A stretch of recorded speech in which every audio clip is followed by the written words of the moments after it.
And one of the more popular books now in New Jersey is a book entitled The Soprano State. And I'm not sure if you had a chance to read that, but it talks about a lot of corruption, the history that we've had in New Jersey. I read the front pages of the newspaper. It's ugly. It's ugly. How did that culture develop? Well, you know, a lot of this stuff is not very complicated. This is, here, Andy, here's a pile of cash. You do it my way, and I'll give you money. I mean, it's simple bribes. It's not like there aren't laws against these kinds of things. People walk into these traps.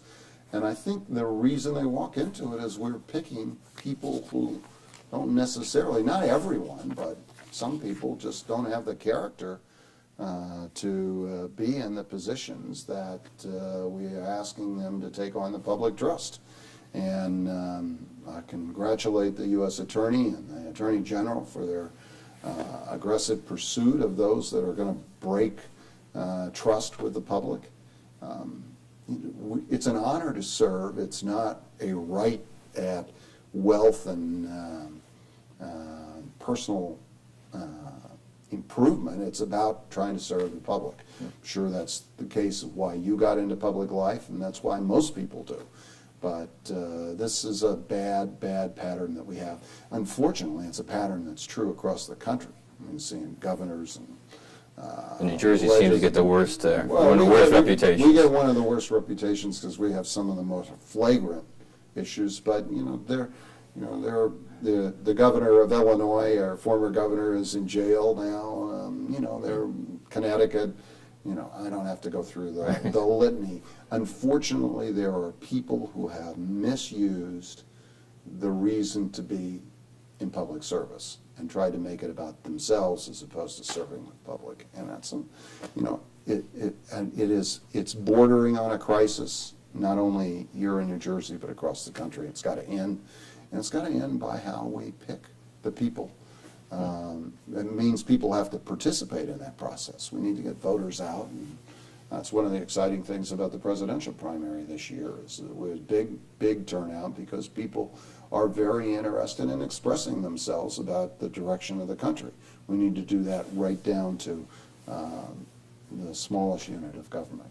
One of the things municipalities are discussing, I know actually it's being discussed in Trenton too, is giving municipalities the right to have other tax levies. Mm-hmm. We don't have too many options on where we can raise revenue. Right. It's from property taxes for the most part, unless you're fortunate enough to be in a particular area where there's a lot of industry, right. Which we don't. Or hotels. There are a few opportunities in some of those other areas. What do you think of that concept of giving municipalities? As you probably know, I'm a supporter of that. I don't believe that we should be reliant on this property tax system.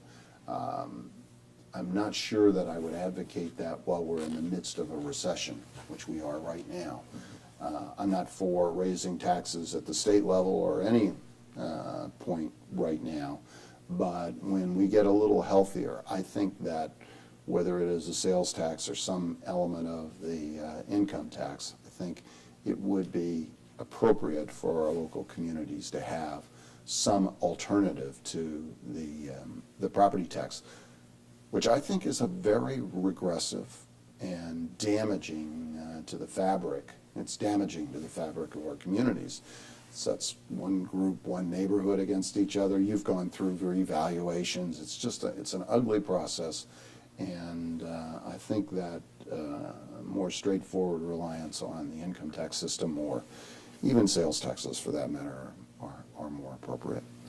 Okay, I know you're very familiar with the alternative minimum tax that the federal government passed in 1969, I believe, and the premise behind that was that there were a couple dozen millionaires who avoided paying any taxes that year. And so, good idea in 1969. A good idea in 1969, but I guess the problem was it wasn't indexed to inflation. Right. And so now, what are considered high earners, but for New Jersey really aren't high earners with the cost of living here, they're being hit with this additional tax on a yearly basis. Right. What do you think that... Well, when I was a U.S. Senator, I was one of the prime sponsors of trying to get the ATM reforms put in place and both index it but also move it up. I mean, we have a median income in the high 60s here in New Jersey. We have the highest, by the way, income in the country here. Connecticut will argue with us once in a while, but we go right up at the top, back and forth. It's a great place to live if you look at the income side of the balance sheet or the income statement. But we need real reform, and this is a killer for New Jersey because that is the ultimate middle-class family, $75,000, $100,000. And those folks are right in the heart of that the alternate minimum tax, and it needs to be reformed. It's a federal issue. It actually impacts, though, the people here in New Jersey more than most, and we're screaming and using and pushing our legislators to stay with it, and I think we'll get that reform in the next Congress.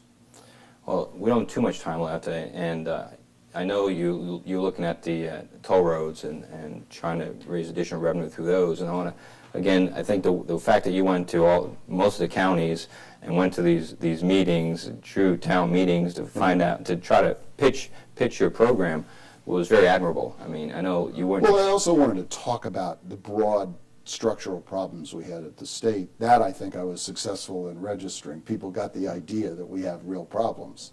They didn't necessarily like my solution. I'm not sure they'd like any solution. Solutions that correct the sins of the past are always tough. But we were well attended. There was lots of discussion, and I think it was a positive public debate. It's obviously not an idea today that we'll be able to move forward. It shouldn't be any mystery, though. Governor Rendell is pushing almost a similar plan in Pennsylvania and other places. It's not so far out of the box that people should think that we were just sitting in our chemistry room and trying to come up with a crazy idea. What we're trying to do is fix the sins of the borrowing of the past and make sure that we had the resources to invest in our infrastructure going forward. I believe in that. We're going to have to come back at some format on that and work with the public to get to something that's acceptable so that we'll have a bright future. Well, Governor, as I said earlier, when you walked into the room, you look terrific. I'm glad you recovered from your accident. I'm blessed. And how, I mean, that was a very serious accident, as we all know. How has that changed your outlook on things, and if so, how? Oh, I don't know whether it's changed broadly. I appreciate each day I'm alive. I know how quickly you can lose the things that are most important to you. And I saw a lot of those things very close up and personally. My kids were with me throughout this whole period, and they've been great support. And you realize the things that mean the most to you when you go through one of those periods of stress. And I'm just grateful to be alive. I say, thank God every time I get a chance. Well, I know you just ran that 5K, and congratulations. Right. And I want to. Well, those, that's a perfect example of women who fought back against breast cancer. There are a lot of heroines there that are extraordinary people, and they're a great example for folks like myself and others if we just have the courage to go forward. Well, Governor, we're running out of time. I want to thank you on behalf of all Westfield citizens for agreeing to come on TV 36. Hope to see you again here in the future, talk about any particular subject that you may want to talk about. And, good luck with the budgeting process. We'll work together and get it done. All right. Thank you, Governor. Thanks, Andy. Thank you.